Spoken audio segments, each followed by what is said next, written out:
নায়িকা শাবানার অবাক করা জীবন কাহিনী। ১৯৫২ সালের ১৫ই জুন ঢাকার গেন্ডারিয়ায় জন্মগ্রহণ করেন অভিনেত্রী শাবানা।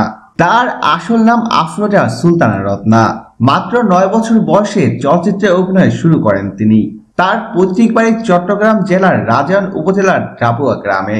শাবানার বাবার নাম ফয়েজ চৌধুরী এবং তিনি একজন টাইপিস্ট ছিলেন। তার মায়ের নাম ফজিলাতুন নেসা এবং তিনি একজন গৃহিণী ছিলেন।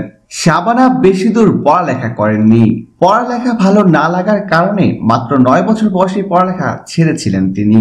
১৯৬১ সালে নতুন সুর নামক একটি সিনেমায় প্রথমবারের মতো শিশু শিল্পী হিসেবে অভিনয় করেন। তখন পর্যন্ত তার নাম রত্নাই ছিল। এরপর ১৯৬৭ সালে প্রয়াত পরিচালক এহতেশামের চকুরি সিনেমায় প্রধান নায়িকার ভূমিকায় অভিনয় করেন তিনি। সেই ছবিতে তার নাম দেওয়া হয়েছিল শাবানা। এরপর রত্না থেকে শাবানা নামে জনপ্রিয়তা এবং পরিচিতি লাভ করেন তিনি। এরপর তাকে আর পিছনে ফিরে তাকাতে হয়নি। নিজের অভিনয় দক্ষতা দ্বারা খুব অল্প সময়ের মধ্যেই জনপ্রিয়তা শীর্ষে পৌঁছে গিয়েছেন শাবানা। ১৯৭৩ সালে তিনি ওয়াহিদ সাদিককে বিয়ে করেন। তার বর্তমানে ৩টি সন্তান রয়েছে। শাবানা তার ক্যারিয়ারে প্রায় ৫ শতাধিক ছবিতে অভিনয় করেছেন। পাশাপাশি তিনি ২৫টি ছবির প্রযোজনাও করেছেন। অভিনয়ের জন্য ১১ বার পেয়েছেন জাতীয় চলচ্চিত্র পুরস্কার।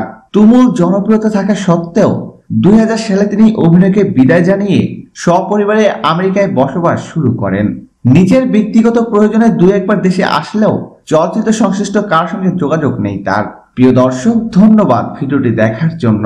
নিত্য নতুন এক্সক্লুসিভ সব খবর পেতে এখনই সাবস্ক্রাইব করুন এজওয়েবসে।